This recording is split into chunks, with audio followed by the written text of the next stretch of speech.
Hello, everybody. This is Lou White, and on your left is Dan Lachendro. Hi, Dan. Hi, Lou. How are you? I'm fine. Well, this is the first day of something, isn't it? Yes, it is. Yeah. For real, it's the first day of the new year. Yeah, it is today. What was it? The disciples asked Yahuah, "What is the sign of your coming?" And he said, he gave them the parable of the fig tree, and he said, when the buds start to form on the trees and the bushes, then you'll notice that that's a sign that summer is near. Summer to the Hebrew is spring to us. Mm-hmm. And that's interesting because the buds started to form a couple of weeks ago, or big time, and the leaves started popping out ferociously in the last several days. Oh, and, and the grass is starting to get green now. Yeah, and it's just, in fact, I think mine's almost ready to cut out there. So, Happy New Year. Yeah. Anyway, I wrote this article, and you just got it in the mail today, but it's, what was it? Shipwrecked. Yeah, that was interesting. Did you get through it all? Yeah, wow. Yeah, I did. Yeah. Anything pop out? Well, the whole thing just popped out, and it's like one of the things that I saw here is what I've experienced in the past with people. Bronze foreheads all agree the Torah is not for me. Let me be a bronze forehead rather than disobedient, Right.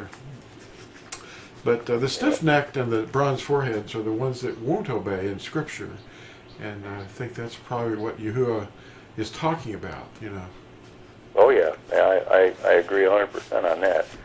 They're hardened in their belief system, and they don't want to change. Right. It's like I think you mentioned before. You had a little caption, I think, on one of the pictures. My mind is made up. Don't confuse me with the facts. My mind's already made up. Yeah. Yeah. Wow. That's what we're seeing a lot of today. Yeah. It seems like what's going on, though, is there's a lot of this polarization that's happening all over. I'm noticing a little bit here in the little country where I live, and there's people that are going both directions, like in the extremes. And the ones that are settled in their own belief system they're becoming more staunch in their belief, and they don't want to budge.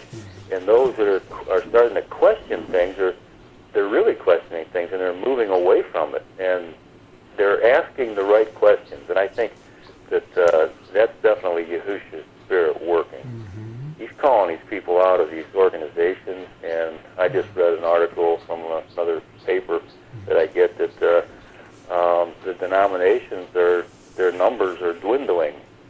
And, so there's definitely something going on. Yeah, in the background, there's something happening, and that's Yahushua moving to draw them out of this, all these divisions, and become obedient servants. And one of the things that dawned on me with the Shipwrecked article as I was writing it, I didn't even see this coming, but he had been preparing me to, with this website called NatsarimSearch.com. We're a search team.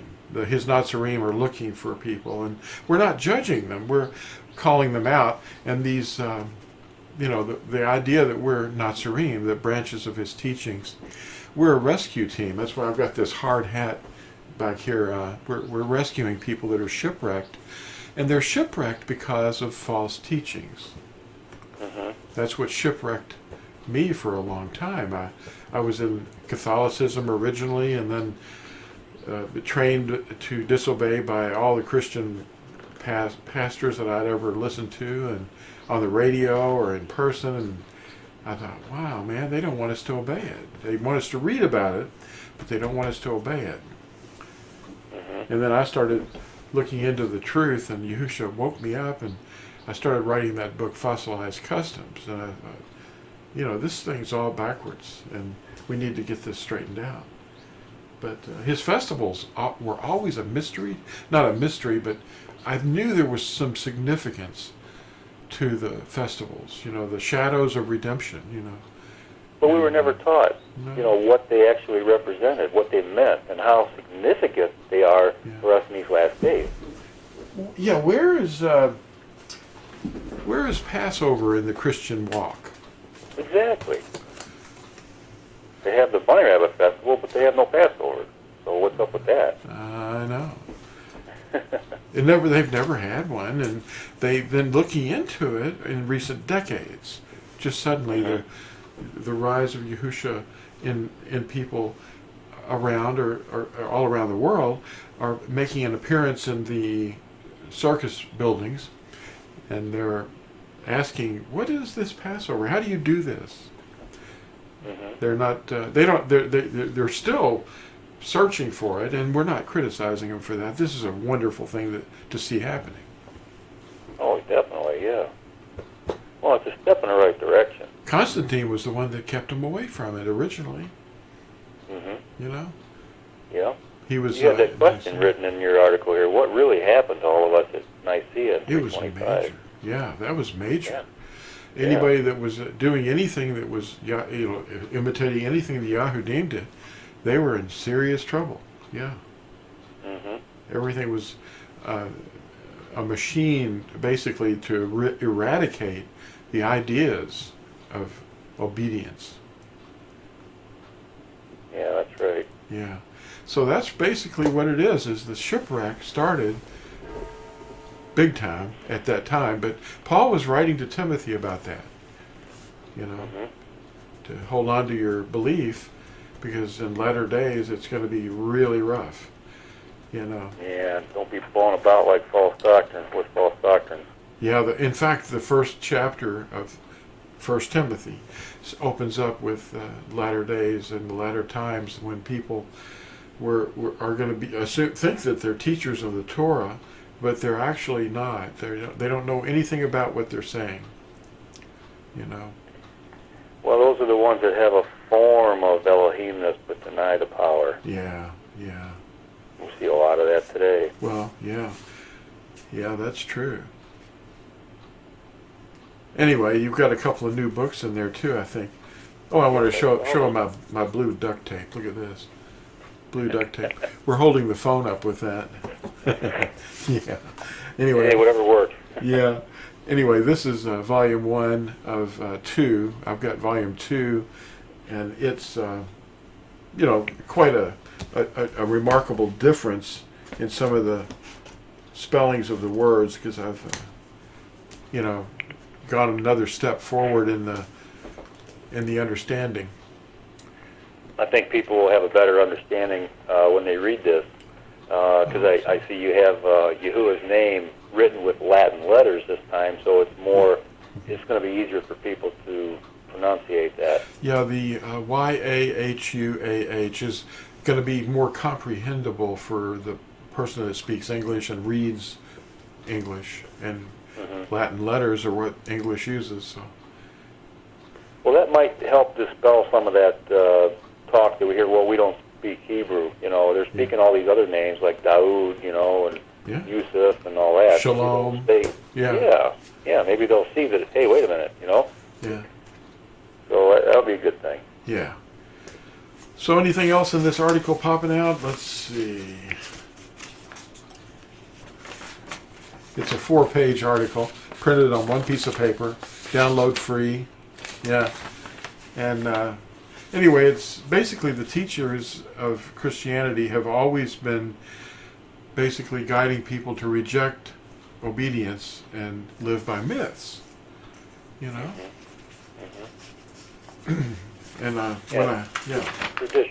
traditions that have no basis in reality. They're just made up, and they're basically imitating pagan activities, meeting at steeples, finding the morning of Sunday and having a supper in the morning.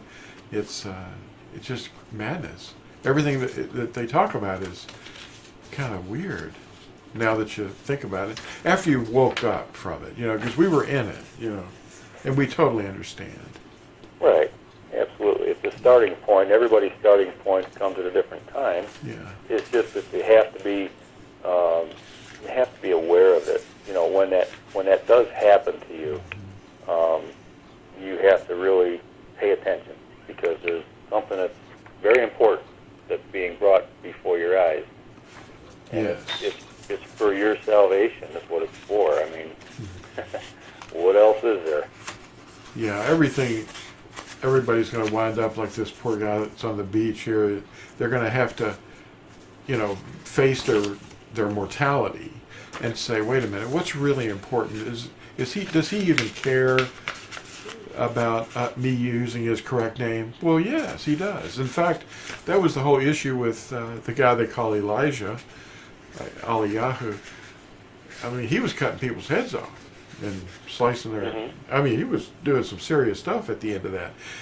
He didn't call on Lord or Dominus or Adonai or, Kyrios. He was calling on Yahuah, Yeah. And that's what the problem was. It was the name, and they're still struggling with that. I mean, what if, in this little article, I asked him, well, what if Yahuah had stood up there and said, well, we're going to just call you by whatever we want to, and he would have been struck down with the same fire that consumed the sacrifice or the offering. Oh, yeah. Yahuah wasn't going to stand for that. No, that's for sure. Yeah, the name is very, very important, and people need to get with that. Anyway, it dawned on me that Martin Luther is 95 theses that he nailed to the door in Wittenberg. I have 96 here in this little disc that people can get from us, or they can download these articles free. There's 96 of them, and this one makes 96. Okay. This article, and there's a whole lot more of them. I wanted to show them what they can get these things for free. And one of them is legalism, and who are these Nicolaitans? And turned aside the myths that he talks to Timothy about. In this one's called "Turned Aside the Myths," and the blind guides. That's and our big questions on the videos. And here's the Everlasting Covenant article. It's they're all 4 pages, and you can get these free. And it's an everlasting covenant. And in the article here, in Shipwrecked, and I've been mentioning it in the last several, that the Old Covenant is not the 10 Commandments. It's the animal blood that was offered by the old priesthood. Exactly, and that's what's being taught in the assemblies today, is that the Old Covenant is the 10 Commandments and it's nailed to the stake, and those are just lies. I know. It's just bizarre that they would not know that, and that that obeying the 10 Commandments is a curse. That's what they've actually called it. Yeah. But it's a covenant of love. It's between all those that are called and obedient, and Yahuah himself. He gives you the understanding to know what they are. Mm-hmm. But to think that we can't obey them, I mean, I think I've got a list of the commandments with a white background. I enclosed several of those in your... I have those. Got it right here. This covenant of love, I use it as a bookmark, but you can also use it as a reference for the language of Hebrew compared to Latin and Greek. And then it also has the 10 Commandments. It's called the Covenant of Love. And that's... Well, the thing is, too, Lou, is the way you have them written on there, it's very simple to understand them. It's not a lot of, words like, the King James with the D's and the dies and all that stuff. It's just very simple. This is simplified. Right to the point. Yeah. And I think that would grab people's eyes better. Like what you got here. It's just so simple. Which one of them is impossible to obey? Well, exactly. I can't find one. If you just tell them the truth. And the purpose of them is to teach us mankind, how to love Yahuah and how to love your neighbor. And who's your neighbor? Well, the word neighbor means the one that's nearby. Correct. The nigh. What's nigh? Nigh means near. Near. A person that's nearby. So, you do not steal. Okay. Well, if it doesn't belong to you, you're supposed to protect it. If you found it, you say, I'm going to protect this and find out who owns this. You know, you don't want it to be left out in the rain, whether it's an animal or something that, you know, it's going to die if you don't feed it, or if it's a property that your neighbor would value, that maybe he lost. You don't, or it blows into your yard or your environment. You want to protect it. So don't steal it from him, you know. No. Don't rob him. And don't rob a person of their spouse, you know. Right. I mean, how hard is that? It ain't hard. No, it's not. Just every one of these is easy, but they never hear the name of the Creator, so they don't know what to call him because of they're shipwrecked. Their teachers have not taught them. And that name is so important. It's the first commandment. Right. Yep. And the third commandment. And the thing is, too, is, you know, if you don't know what his name is, you can't cast it to ruin. Okay? But when you do know that his name is not what you're calling him, and you still insist on using the handles and titles, you are breaking the third commandment. Yeah. And that's not a good thing. Well, that's basically the problem. They're shipwrecked, and we're here to help them get rescued by the Nazarene search team. Mm-hmm. So I'm going to stop the video now for everybody, and I just wanted to keep this short for you. Thanks for dropping in, everybody, and we'll talk to you all again in the next one.